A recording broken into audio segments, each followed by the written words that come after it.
Hey man, you watching Cold Red with the one and only big homie. My big homie, KB. It's up there and it's stuck here. Boom! Mystified. I've been at that long broom full of hoes. Rich before the year gone. Microphone snapping to the part about being a crack biz kid. Pose ones with the post love, sip the hand, then. Baby Drew, the dope game genius. I walked on water, tiptoed on hot charcoal. Great Lake region, Milwaukee County, and Chicago. Not your place, miscellaneous entertainer. Go, Mr. GoldFangaz. Hey, what's up? Welcome to another episode of Cold Red, where there's smoke, there's fire. I'm your host, the Playmaker, and I got a very, very special guest in the building. None other than Baby Drew, Mr. GoldFangaz. How you doing? Good. And yourself? Hey, man, I'm doing good, man. That's good. That's excellent. Good to have you here. Thanks, man. Man, I have some very in-depth questions for you. You ready? Okay, yeah. All right, let's get right to it. Drew, a lot of people want to know where you're from. You represent two area codes, the 773 and the 414. I represent Milwaukee to the fullest, to the extreme fullest. I represent Milwaukee to the extreme because that's where I got the bulk of my influence from. I'm actually born and partially raised in Chicago up until my adolescent years, but I'm gonna say Milwaukee, my young adult years and my, I'm gonna say middle school age and things like that definitely come from Milwaukee, and that's why I got the most of my influence, and that's when I was more influential, Okay.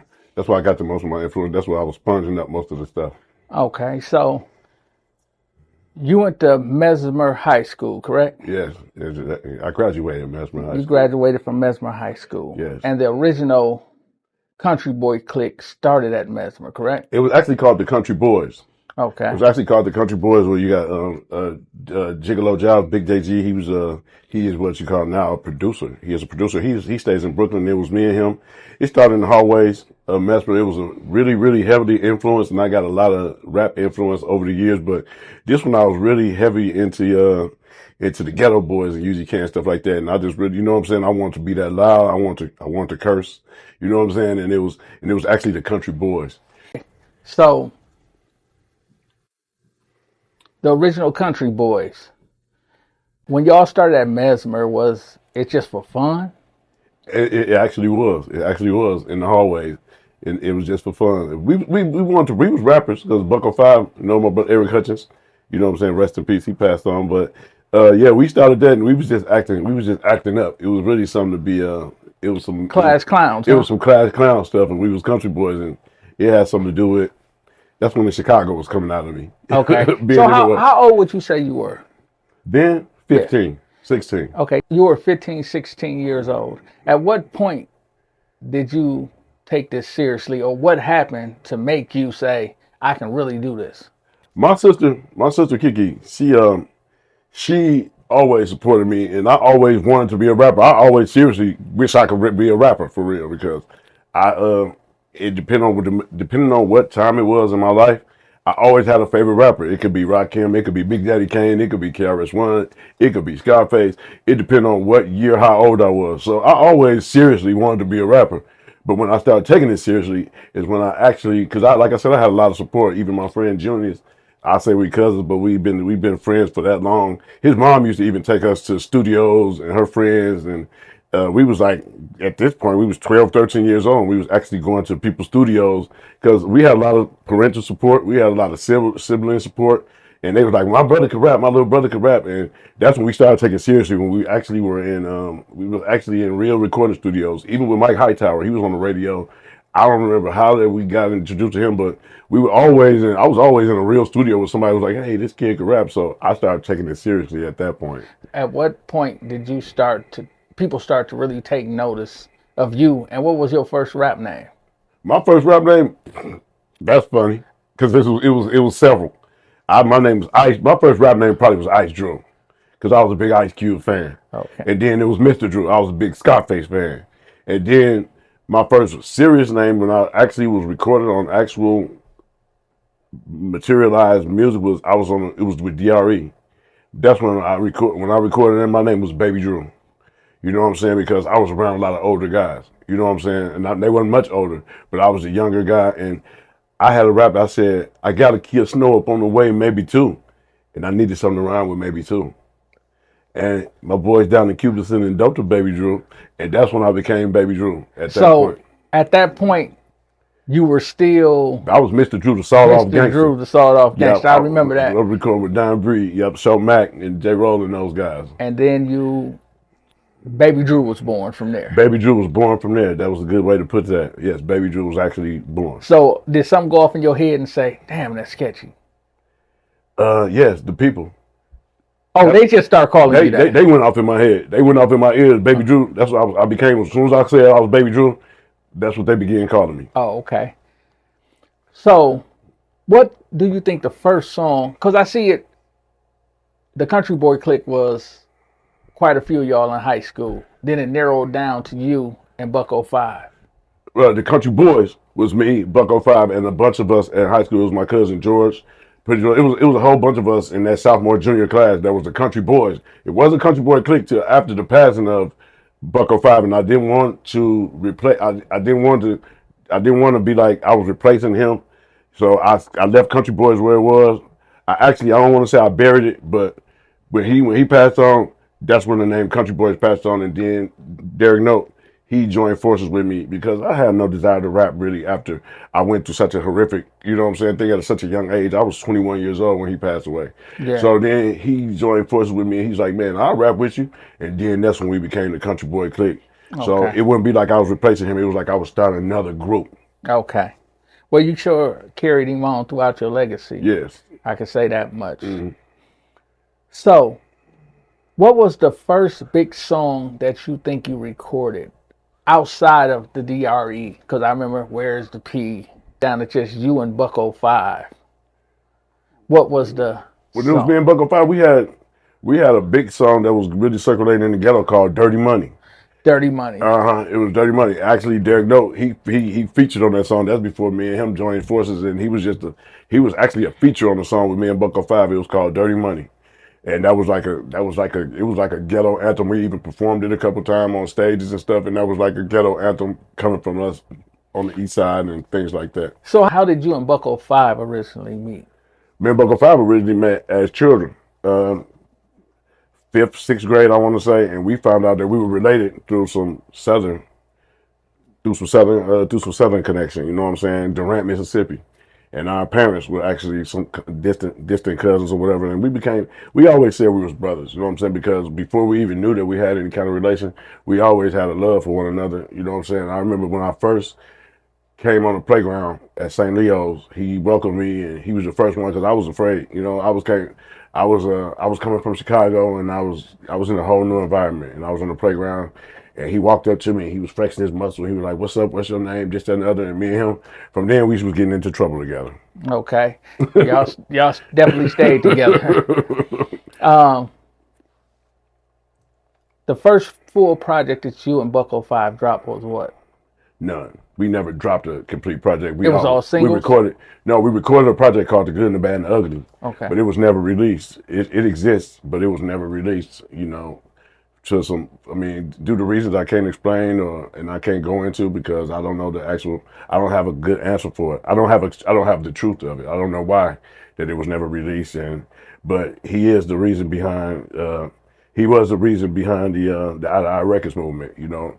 That's when he had passed away, you know what I'm saying? I think me and you seen him for the last time at the same time. Okay, yeah, I remember that. Yeah, definitely. On the way to Chicago. Yeah. We was going to Chicago to see Toxic. So actually the last time I seen him was the last time you saw him. Okay. You know, I wish I would have said something better, but I was upset with him for not coming. So if I could say it all over again, I would have said something different, but you know. I remember I got the call, man. That was one of the worst nights of my life. Yeah. You was a real strong force push behind us. You did our photo shoot for us. Yeah, you definitely. Know, and we still got those pictures. So definitely.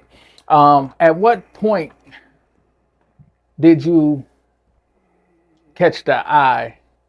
Well, let me take that back. When did your East Side days start? And how did that happen? When my sister introduced me to a college friend of hers, I think they were I want to say romantically involved, some type of thing. I don't know. His name Ruben Whitmore.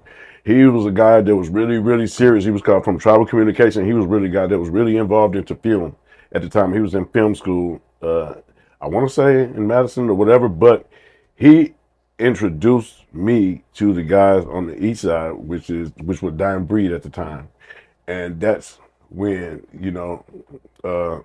that's when it started through him. Through Ruben Whitmore. Yeah, through Ruben. Yes. Okay. So that's where things really start to develop. That's when things really started to develop. Shomack, Corey Hopgood, Shomack, he really, really put me to work in an actual recording situation where he said, "Look, it's time for you to start. It's time for us to start making music with you." Okay. I remember the one song, "Jumped Off the Plane," the briefcase. That was Bucko Five said that. They see me jump off the plane, number briefcase and game, and that was Bucko Five saying that. Yeah. I don't even remember the name of that song, but I remember the song that you're talking about though. But I don't that was one of my favorite joints. I can't even lie to you, man. Mm-hmm. So you hooked up with Dying Breed, which Dying Breed eventually turned into Eye to Eye. Yeah, it actually merged. Yeah, most of the acting characters who made the Eye to Eye record machine move was actually all Dying Breed performers. You know what I'm saying? With the exception of the executive part, which was George Woods, which is P. Woods. Yep, and he was the person that was doing the financial.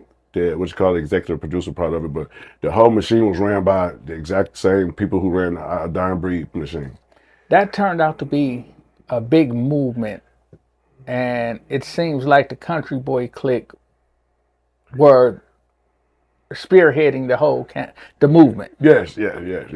Because you had other people that that Dying Breed were working with, like I just saw 10-1-6, but you had a lot of like the Ghost Town, and I was working with Jay Billa and things like that. So it was a lot of surrounding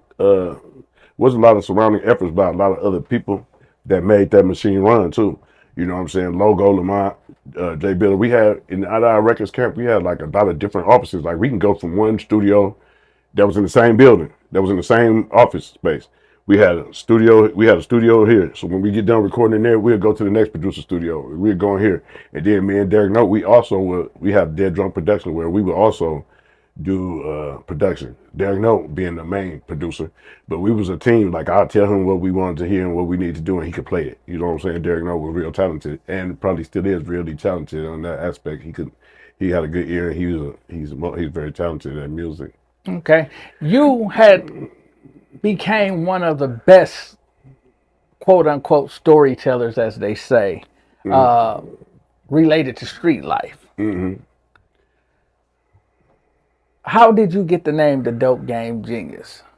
I said it. You said it. I said it, and the people brought it, and the people like brought it to their own. Like the people materialized. If I say something, the people like being GoldFangaz. I said it one time, and then that's what people call me. If I said it, my public really, really made a real effort to bring it to the rest of the public. Like, and people can say what they want to about Milwaukee. I had one of the strongest to this day.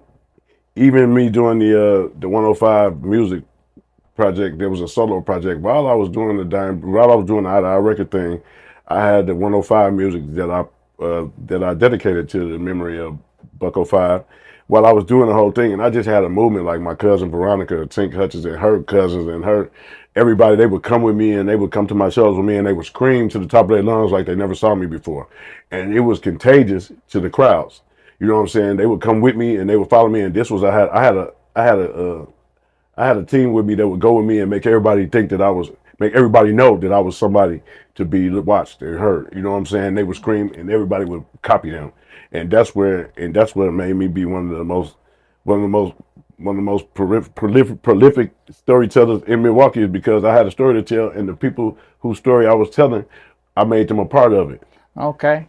So let's pick up from there, right there.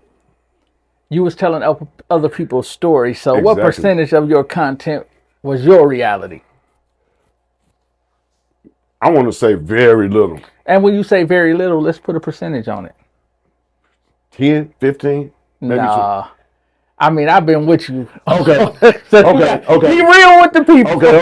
I'm gonna say 30-40% of it was you know what I'm saying, because I did sell drugs. I was a hustler.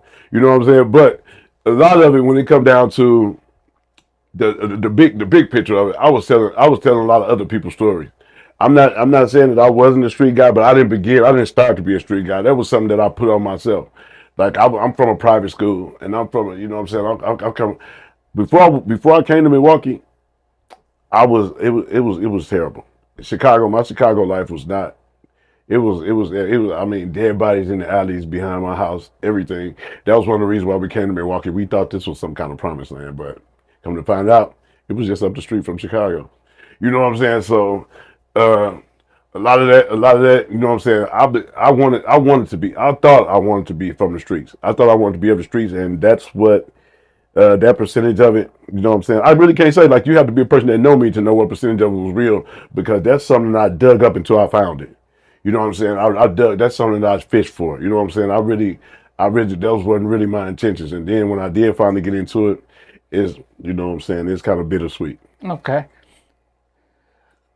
So I might not always tell the truth when you ask me that, because that's a part of my life that I kind of like.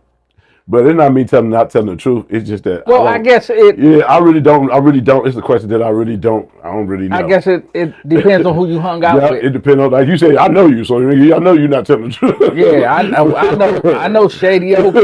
I know the Sugar Shack. Yeah. I know. I was talking to a person that was interviewing me that know me. Yeah, so you know. Right, I didn't mean to lie though. You really did. You know, Yeah. you had your part in your hand in becoming the dope game genius. Yes. Okay. You know, let's talk hit songs, man. Let's talk Milwaukee classics. Let's talk GoldFangaz. Dum. That part. They said it sounded like Jaws coming when the song come on. You know what I'm saying? Like it said dum. Like you could tell something was gonna happen. You know. Now when Short Mac put that together, man. In his closet, in the bedroom, and you know what I'm saying? And that was crazy. Yeah. Yep. And I don't mean no what you call it? I don't mean no rainbow stuff behind this. But we came out the closet with that one. Okay. That came out, you know what I'm saying? We was in the closet and Showmax said, "Who are you now?" Because I had a lot of different names and characters that I would say. I was Bojangles, I was Willie Earl. But when I came with GoldFangaz, I remember writing that not too far from where we are now. I was on North Avenue at Bits and Pieces. Yeah. And I think I wrote different parts of it on different things. I always tell that story. I said, he wrote GoldFangaz right in the store on a brown paper bag, and I wish I would have kept it. And some of it was on the shoebox. I remember some of it was on the shoebox. I said, I wish I would have kept it, because I witnessed him put it together, man, and it was crazy. So and it was and I wanted to say it's my favorite song. It's the song that when I perform it, I'm like, oh man, that's because I wrote it before I started really smoking cigarettes really heavy. But when you're talking about writing, when you're talking about saying 3/16s, and you talk like. That's a rap, and you know what I'm saying? You got to have your breath together. What was your thought process with that? My thought process about that was I had wrote very few songs where I had to do 3 verses. Like I always had somebody in the back. I always had Bucko Fowler to come on the next verse. So I think I was trying to make up for his absence when I was writing it. So I really put a lot into it. I really was like, I was trying to make up for it. I was a little bit grieving. I was a little bit like, I didn't really want to, I want to say, I don't know, but it was like one of the most, it was a stronger, I had a lot of heart into it. I put a lot of heart and soul into it, if I could say anything else. So I guess the people really want to know, man, did you ever really walk on water and tiptoe on hot choco? Every time it rains, you walk on water. Okay. You know what I'm saying? And that's the thing about walking on water and tiptoeing on hot chocos. It comes from, I have experienced some of the most horrific, worst pain you could ever endure. Because if you ever walked those, even with your shoes on, hot choco burn. And I done walked on water. I done seen some of the best parts of this life. Like, shit, when you talk about partying, and you talk about having a good time, you talking about the cars, you talking about the jewelry. I've been there. I've seen it, and I've done it. And I do have some regrets, but for the most part, I love the life I live. You know, and some things I wish I would have done different, but I'm still here to tell the story, and I'm still here, and people still want to hear the story. So I feel like everything is okay. So even right now, I feel like everything is okay. Like where they say you should have been blew up, and you should have Ben, I feel like we feel like you just. I don't know a rapper today, no matter what no matter where they are on the ladder. I don't know one of them I would want to trade places with right now. All of the heroes and all the billionaires and millionaires are under some kind of scrutiny of, you know what I'm saying, of some sort. So maybe it wasn't a good idea. You know what I'm saying, that didn't become a millionaire. Or maybe I would have been at those parties. Or maybe I would have been one of those rappers that overdosed on drugs or something like that. I feel like I'm right where I need to be. Yeah, I feel like you can definitely look at it like that, because I've witnessed you celebrate all your wins in real time. You know, so I can't really say, or a person that's on the outside looking in can never say that you didn't win, because when you won, no matter how small it was a giant victory for you, and you celebrated like it was $1 million. Exactly. You know, I done witnessed your face on billboards, vans. I done seen you tour across the country. I done seen you do everything that you dreamed about. Yeah, I did. You know, so I was there, and I'm happy I was there to witness it, to see it actually happen for you. And I want to thank you too. Like you played a big part of my putting that spur in a brother. Like, man, listen here, man, you can do this. You don't have to necessarily do it this way or do it that way, but you can do it. Don't never, like, you were one of those guys that say, hey man, Drew, come on, man, you better than this. You know what I'm saying? And I know you better than this, and you better than them. So go ahead, let's see it. Let them see it. You know what I'm saying? So I want to extend the thanks out for that also. Definitely. I mean, a lot of people never knew the depth of our relationship. Right. You know what I mean? Because they never seen us together really, but we was always together. Yeah, the actual friendship, the actual brotherhood, the actual like kinship. You know what I'm saying? To go further than just being friends. Like I feel like we have some relative. You know what I'm saying? Relative thing going on. Like we related. You know what I'm saying? Definitely. From the streets to music and all. Oh, definitely, you know? Man. Good times. Yes. So I guess I want to ask you. Well, it's hard for me to ask you these questions, right? Because without being biased. Without being biased, because like I said, I witnessed it in real time. So for me, I never saw you have any regrets. But I guess for the people who don't know you, the question might be, do you have any regrets? And if you do, what are they? I do. I had a lot of regrets. I have is like a lot of the substance abuse and stuff like that, and the alcoholism and things like that. Things that took control over my performances. Like not actually, when I say performances, I don't mean, but I do mean live performances, but I mean my performance as far as actually just creating art and then the influence that I put over other people, and the things that I glorify. And you know, even though everybody got their own mind, I never realized how much influence that one could have over, you know what I'm saying, over such a, like, I seen a lot of my siblings, like my younger siblings, younger nieces, people that looked up to me. I feel like sometimes I made them think that the wrong things were right things to do, and I feel so those are some of the regrets. But then, you know, I also would also like to acknowledge the point where when I did grow out of those things, the people that grew with me, you know what I'm saying, out of those situations. But what about the other people, Drew? I mean, you know, last night you threw the gay off a jet back pay. Exactly. Hey, you woke up and it was still wide awake. Yeah, that's what I'm talking about. Those people, I was influenced to think that those things were a good thing. So, and you know, and it was sometimes that's the reason why you got a lot of those songs done in record time too. Hey man, staggering and stumbling. I smoked the shit out of some 2.100. I wrote a lot of great songs under the influence of some of those things. But they influence other people. Have you thought that they influence other people to do those things? I don't know. I witnessed it. I saw motherfuckers trying to walk like you, bro. Hold their cigarette like you. Yeah. You know what I'm saying? So it was like how you influenced the culture and how deep people listen to every word you said out your mouth. Every word, they hung on to it for real. Because I mean, look at your shows right now today. They'll be there singing every word. They do.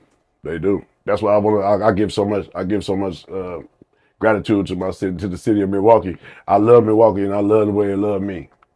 Definitely, because every year it's like an anniversary. Like, yeah, you got to say shit.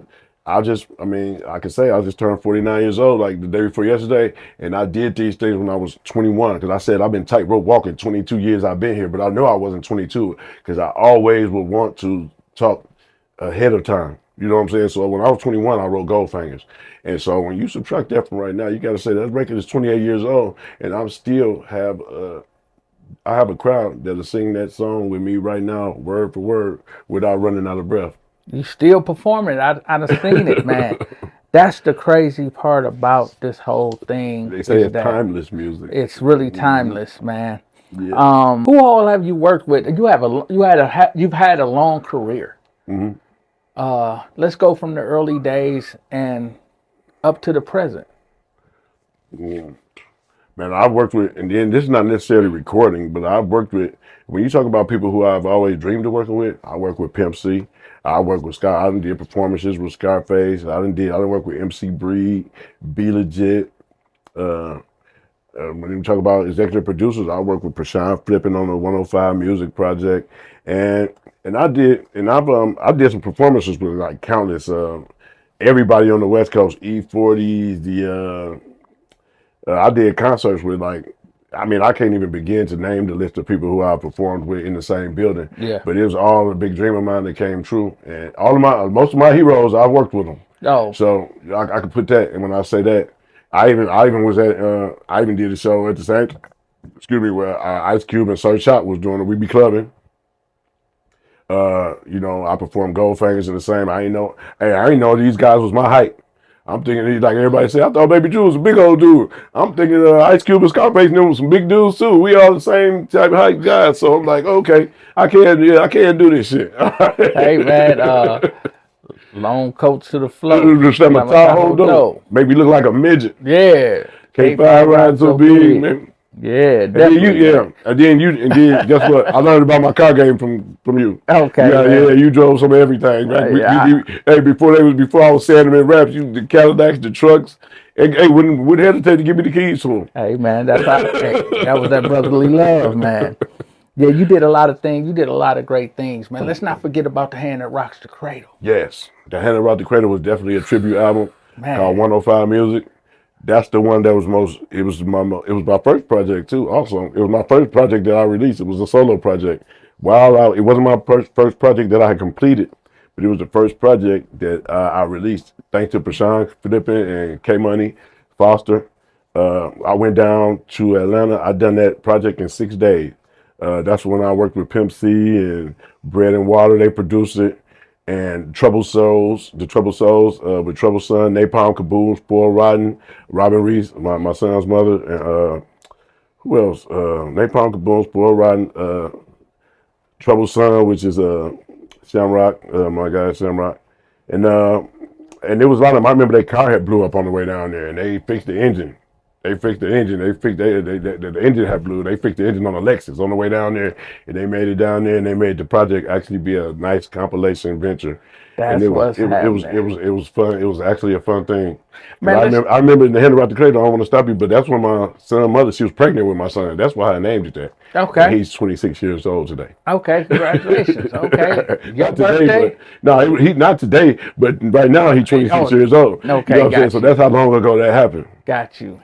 Man, let's talk the project with you and Cuckoo Cal. Cocaine Cowboys. Cocaine Cowboys. I don't have anything bad to say about that. No regrets.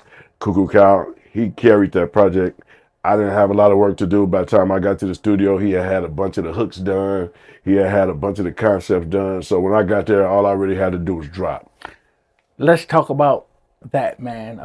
Let's talk about Steve Love, man. How Steve always had faith in you, man. Bought you to this day. Yeah, everything, bro. To this day. So your newfound love for doing film. Steve Love. Yeah, definitely. Yes. Let's talk about the movies then.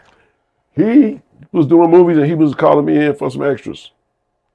He was calling me in for to do this part, do a little part like this. I was like, man, you know what? I bet I could write a movie. But there was a lot of hood movies and they was doing a lot of stuff that I rapped about. I ain't want to do that because I like to laugh. You know what I'm saying? If you really know me in real life, I talk crazy. I'm a jokester type dude. On the side of me being a gangster rapper and a drug dude and a drug dealer, I love to laugh and I like to make people laugh. So I said, man, I think I can write a movie. He said, do it. I do it. I did it. I gave it to him. Steve Love. What does that name mean to you? somebody that believed in me, never, you know what I'm saying, never let up off the gas. Just tell me, push for it. You know what I'm saying? Try it. Why not? Yeah. We recently had him on the show, and he was talking about the hole in the wall. He was talking about the new project that y'all got coming up. And he also talked about how you switched your lanes and from rapping, and you did a blues album. Yeah. You would care to talk about any of that? Yeah. The blues album, like, was just another thing that he said, why not? You know what I'm saying? You've been doing all this. You know what I'm saying? If you got different talents, go ahead and display them. Go in there and whatever talent you have, I'm gonna stand behind it. You know what I'm saying? Because why not? That's the whole thing about Steve Love. He didn't do it. If you think you can do a blues record, then do it. If you think you can write a movie, then do it. Ain't no sense in saying I can do that and I wish I could do it. Then let's do it. That's the only thing about Steve Love.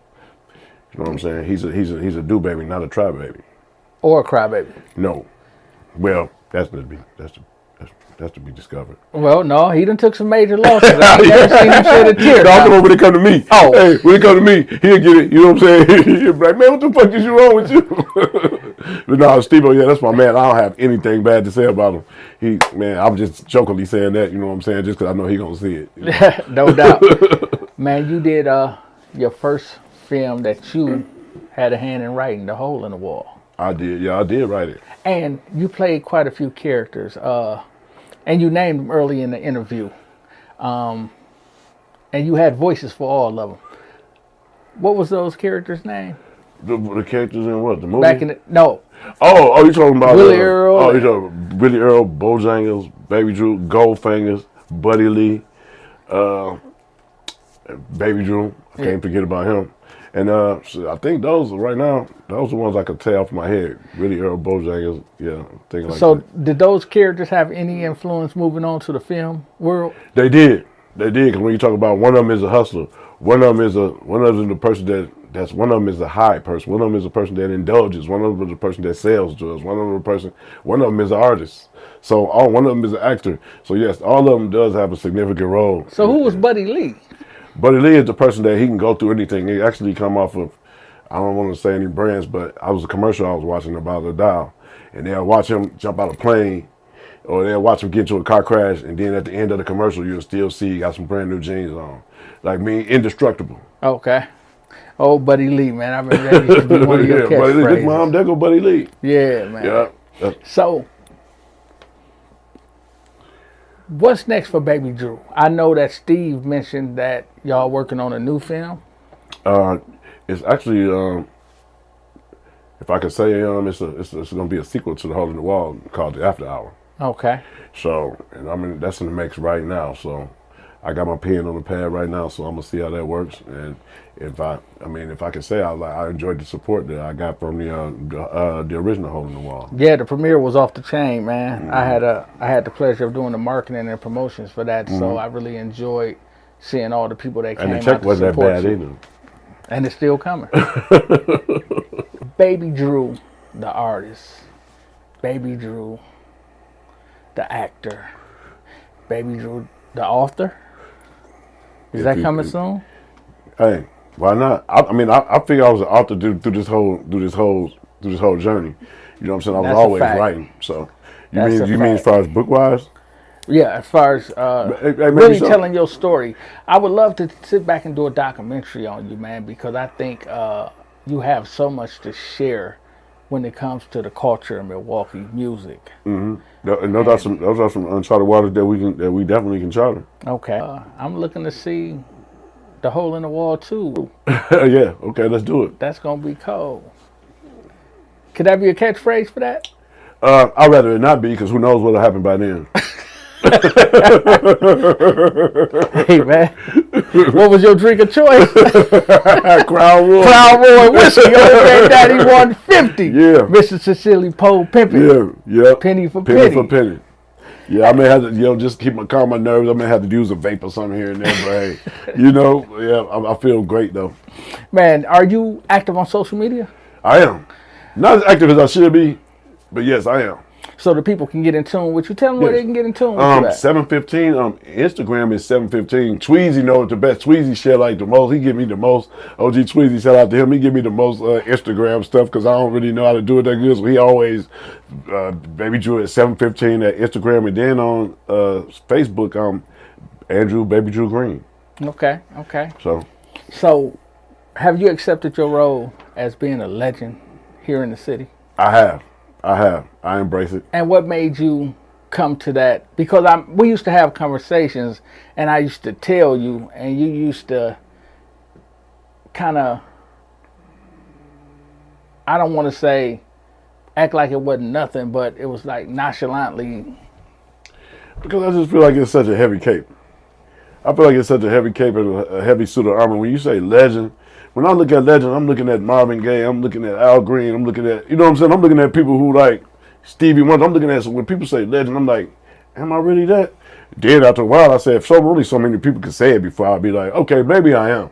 Because a legend to me is different from a legend to somebody else. So I'm going to embrace it, and I'm going to say I appreciate it, and I'm going to say it wasn't in vain. You know what I'm saying? All the things I went through didn't happen in vain. Well, we can prove, we had the data that proves that you are a legend. Okay. I mean, we just did an open verse challenge for GoldFangaz. Yeah. And it just tore up the internet. Man. Your mother called you. Yeah, she did. And said, what was all the uproar about? Yeah, she did. She said, what is going on? Because it was almost like, you know how people only get tributes like that after they've passed on. Yeah. You know what I'm saying? But I was getting this kind of tribute while I was still alive to see it. So that was the thing, like getting your roses while you're alive. Like people don't give people these tributes and these honors while they living to see them and hear them. So that was the big part of that tribute. But I was alive to see it. But it scared other people. They thought you had died, huh? Yeah. Like, what the hell going on? You okay? Yeah, I'm like, man. yes, I'm definitely okay. And I'm even better now. Because it had crossed state Overseas. lines and overseas. And it gave me chill bumps. And I was like, man, this is crazy. So, yeah. I think it scared you a little bit. It did. Because I was trying to move forward on it, and you was trying to pull the reins on it. Yeah, you're right. I'm like, yeah, man. Drew, you're it's right. your moment. You're right. You know, Right, yeah, because just when I thought that age and time was catching up to me, it was like, no, this bomb is just down to go off. Yeah, because you can do a show right now. Yeah. You know what I mean? And you got any upcoming shows? Not the present that I can. I'm sure I do, but okay. I don't know the dates and the times. But yes, if it's God's will, I have more. I do have upcoming shows, just like the movies and the premieres. Yes, I bet I do. No doubt. Say, man, Baby Drew, it's been a honor to interview you, man, and sit here and talk about some of the good old days. And to the fans out there, supporters, to the supporters out there, and that support everything we do. Thanks for tuning in to the platform. Man, thanks a lot, man. Code Red, where Red. There's smoke, there's fire. Code Red, I'm baby. the plate maker, and this Baby Drew. Code Red, baby. And we out. We out.